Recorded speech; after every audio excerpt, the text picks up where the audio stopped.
जय श्री राम। भगवान श्री राम के बारे में अभी आज का दिवस जो है वो श्री राम जन्मोत्सव का है। श्री राम के बारे में बहुत कुछ रामायण के अंतर्गत हम लोग जानते हैं, रामचरितमानस के अंतर्गत जानते हैं। इसको अच्छे ढंग से भी समझना होगा। जैसे चैत्र में भी देवी की पूजा होती है, भगवान श्री राम की भी पूजा होती है। चैत्र में भी नवमी होता है, यहाँ नवमी का महत्व है। और कार्तिक में भी देवी की पूजा होती है और भगवान श्री राम की भी होती है। दोनों के बीच के अंतर को समझना होगा। दोनों समय है, उस समय भी राम है, अभी भी राम है, और राम तो हर समय है, हर जगह है। ये जो चैत्र में है नवमी के दिन, ये भगवान श्री राम का जन्मोत्सव हुआ है, जन्म हुआ है, और उस उत्सव में यह मनाया जाता है। और कार्तिक के समय में, उस समय भगवान श्री राम ने असत्य पर सत्य को विजय, वह उस समय विजयदशमी का अत्यधिक महत्व है। उस समय रावण पर, मतलब बुराई पर, उसका अंत किया था भगवान श्री राम ने। तो इन सब बातों को निश्चित रूप से जानने की आवश्यकता है। रामायण में या राम कथा में इतनी बातें हैं, बहुत गहराई से समझने की चीज़ है, तो हम लोग इसके असली मर्म तक पहुंच पाएंगे। अब देखिए ना, अगर राम दरबार को देखने की बात है तो राम दरबार में हम लोग को जो हमारे घर में लगा रहता है, वहाँ माँ सीता हैं, भगवान श्री राम हैं, लक्ष्मण हैं और हनुमान जी हैं।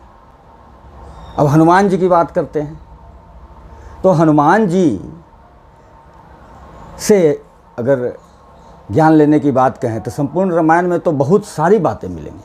लेकिन देखिए, मैनेजमेंट, आज के डेट में MBA पढ़ाई चल रही है, लेकिन वहाँ मैनेजमेंट देखिए, हनुमान जी का मैनेजमेंट देखिए। वो क्षण देखिए जब सीता मैया के खोज में हनुमान जी जाते हैं और वहाँ अशोक वाटिका में उत्पात भी मचाते हैं, क्योंकि उनको दिखाना था क्या है, क्यों आए हैं, क्या करना है। रावण का दरबार सजा हुआ है और वहाँ हनुमान जी को दंड दिया जा रहा है। तो इसको थोड़ा गहराई से जब हम सोचते हैं तो हनुमान जी ने लंका को जला दिया।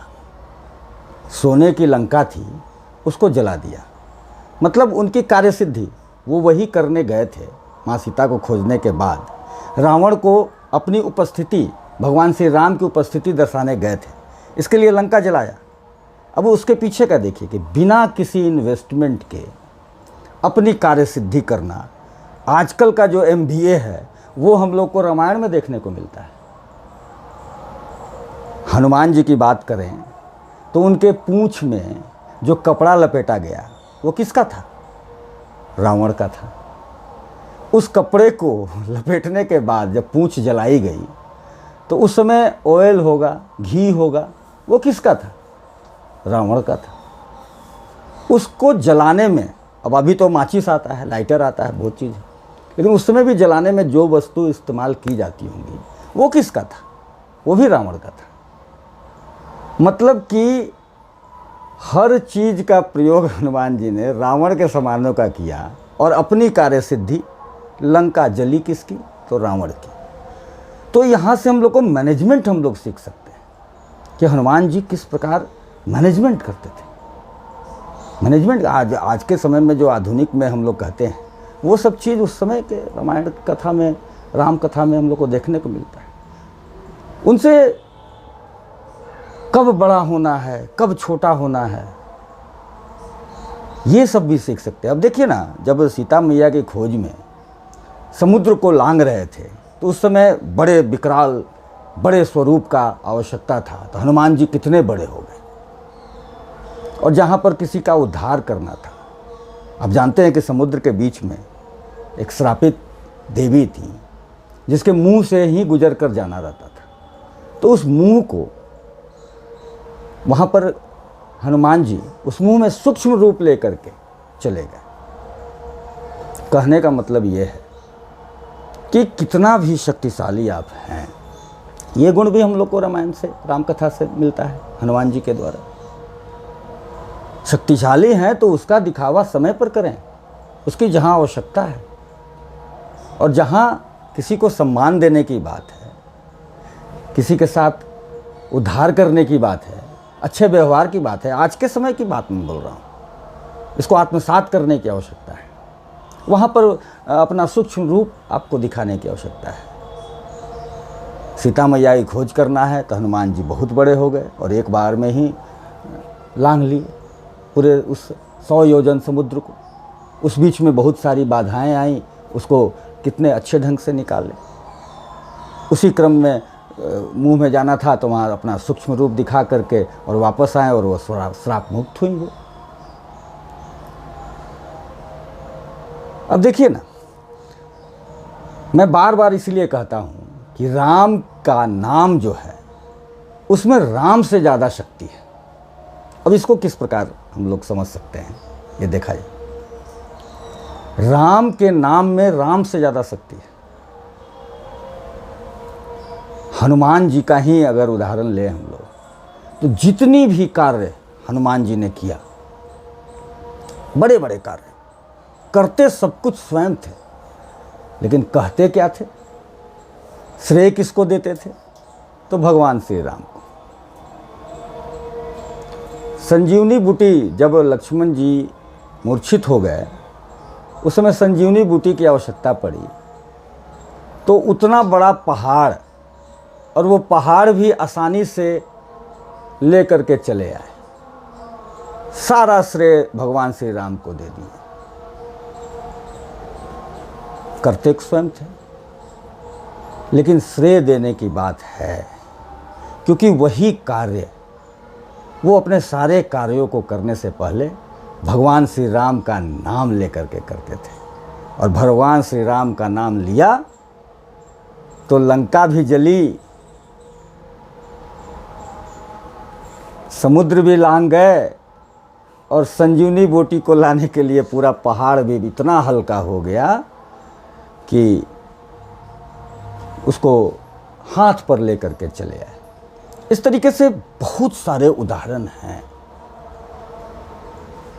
तो निश्चित रूप से हम लोग एक बार हम सभी भगवान श्री राम का नाम अवश्य लें। भगवान श्री राम के नाम में श्री राम से ज़्यादा शक्ति है, हम लोग वो तो नाम ले ही सकते हैं। तो एक बार नाम लें, जय श्री राम, जय जय श्री राम, हर बाधा समाप्त होगा। अब देखिए ना, राम दरबार में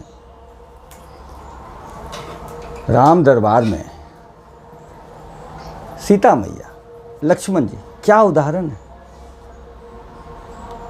श्री रामचंद्र की बात करते हैं, एक ऐसा लड़का जिसका कल राज्याभिषेक होना है, कल उतना बड़ा साम्राज्य उसे मिलना है,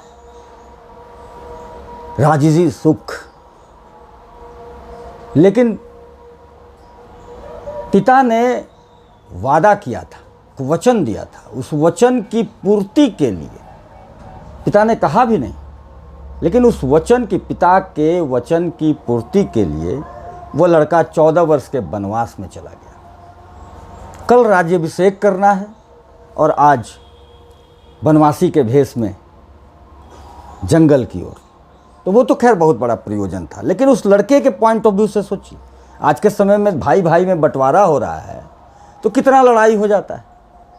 किसी को कुछ कह दीजिए तो पता नहीं क्या क्या करने लगता है। यहाँ कहाँ एक तरफ राज्य अयोध्या जैसा साम्राज्य, और कहाँ यहाँ वनवास भी 14 वर्ष का। श्री राम के कथा में राम का तो इतना चित्रण मिलेगा, पूरी की पूरी जीवन पर अनुसंधान उसको समझ करके अगर कुछ पार्ट को भी ले लिया जाए तो जीवन सफल हो जाएगा। अब यहाँ देखिए लक्ष्मण और सीता मैया का वनवास तो श्री राम जी को हुआ था, लेकिन वो कैसा भाई है जो अपने बड़े भैया के साथ निकल पड़ा वनवास की ओर। इसको, इस मर्म को समझना होगा। वो कैसी पत्नी है, वनवास सीता मैया को नहीं हुआ था, वो कैसी पत्नी है कि वनवास की ओर जा रहे हैं भगवान श्री राम तो चल दिए। इस भाव को समझ करके बड़ा ही सुखद आनंद मिलता है। अब सीता मैया की बात करें, वो सीता मैया जो रावण से, अब रावण दशानन था, दशानन का मतलब कि 20 हाथ होगा नहीं, और सहस्त्रबाहु, सहस्त्रबाहु का मतलब हजारों बाह, तो हजारों बाह तो सिर कैसा। उस सहस्त्रबाहु का काली रूप लेकर के समन करने वाली सीता मैया रावण के साथ श्रीलंका चली जाती हैं। इस मर्म को समझिए, समझने की आवश्यकता है। वो चाहती तो चुटकी में रावण को समाप्त कर सकती थी, लेकिन देखिए भगवान श्री राम जब जन्म लेते हैं, उसके पश्चात गुरुकुल जाते हैं, उसके बाद वाल्मीकि जी लेकर के जाते हैं कुछ राक्षसों का अंत करने के लिए। वहाँ अंत करते हैं, लेकिन भारतवर्ष के विभिन्न कोने में उस समय भी बहुत सारे राक्षस थे। इसके लिए भगवान श्री राम जन्म को, दूसरों को सुरक्षा देने के लिए वनवास चले जाते हैं, और उस पूरे वनवास के दौरान 14 वर्षों में असंख्य राक्षसों का अंत करते हैं। साथ ही साथ बहुत कुछ, कई लोगों को शाप मुक्त भी होने का सौभाग्य प्राप्त होता है। दलितों को सम्मान किस प्रकार एक राजा को देना चाहिए, एक बड़े व्यक्ति को देना चाहिए, ये भी देखने को मिलता है। लेकिन मूलतः राक्षसों का अंत करना था, तो राक्षसों का अंत तो कर चुके थे, लेकिन राक्षसों का एक बहुत बड़ा समूह श्रीलंका द्वीप में था। वहाँ से राक्षस भारत में आते थे और बरसा करके चले जाते थे, गलत बरसर कार्य करके चले जाते थे। कुछ जो भारतवर्ष में आ करके रह रहे थे उन लोगों का तो समन हो चुका था, लेकिन मूल जो स्थान था राक्षसों का, उसको समाप्त करना था। सीता मैया को जब अपहरण करके ले जा रहा था, उसको अपहरण नाम से लोग कहते हैं, संज्ञा देते हैं। अरे सीता मैया और भगवान श्री राम का वो योजना था। सीता मैया चाहती तो रावण को वहीं का वहीं समाप्त कर सकती थी। रावण से हजारों गुने बड़े सहस्त्रबाहु का काली चंडी, काली का रूप लेकर के और मिनटों के अंतर में उन्होंने समाप्त कर दिया, तो रावण क्या चीज था। लेकिन इस योजना के तहत सीता मैया गई, और फिर पीछे से भगवान श्री राम श्रीलंका द्वीप में करोड़ों की संख्या में अड्डा जो राक्षसों का बना हुआ था, उसका उन्होंने समन किया। तो एक एक क्षण, एक एक बातों को ध्यान से देखने पर, उसके अंदर जाकर देखने पर हम लोगों को पूरी राम कथा में हर चीज़ देखने को मिलता है, हर चीज़ समझने को मिलता है, जो आज के समय में, आधुनिक समय जिसको कह रहे हैं हम लोग, उसमें लाभ और हानि हो सकता है। लाभ की बात और हानि की बात भी मैंने कही, तो इसको भी समझने की चीज़ है कि राम कथा में सब कुछ है। राम भी है, रावण भी है, कैकेयी भी हैं, माँ कैकेयी, मंथरा भी है, और वह धोबी भी है। रावण की बात अगर करते हैं हम, तो रावण से भी हम उसके अच्छे गुण, क्योंकि प्रकांड विद्वान थे रावण, उनमें अच्छा गुण भी था और एक दुराचारी वाला गुण भी था। तो संपूर्ण राम कथा में से आपको क्या लेना है? एक एक राम, भगवान श्री राम के एक एक क्षण से ज्ञान ही ज्ञान प्राप्त हो रहा है। पूरी राम कथा में चाहे उस धोबी से ज्ञान लेना हो, चाहे रावण से ज्ञान लेना हो, चाहे लक्ष्मण जी से ज्ञान लेना हो, चाहे कैकेयी से ज्ञान लेना हो, चाहे दशरथ जी से ज्ञान लेना हो, कौशल्या से ज्ञान लेना हो, सुमित्रा जी से ज्ञान लेना हो, भरत से ज्ञान लेना हो, शत्रुघ्न से ज्ञान लेना हो, सुमंत से ज्ञान लेना हो, राजा जनक से ज्ञान लेना हो, या सीता मैया से ज्ञान लेना हो, या भगवान श्री राम से ज्ञान लेना हो, सब कुछ वहाँ से हम लोग ले सकते हैं। अब सोचना हम सभी को है कि वहाँ से क्या लेना है। मैनेजमेंट का भी गुण वहाँ पर है, व्यवस्था का भी गुण है, हर चीज़ है वहाँ, बुराई भी है, अच्छाई भी है। रावण से भी अच्छाई लिया जा सकता है।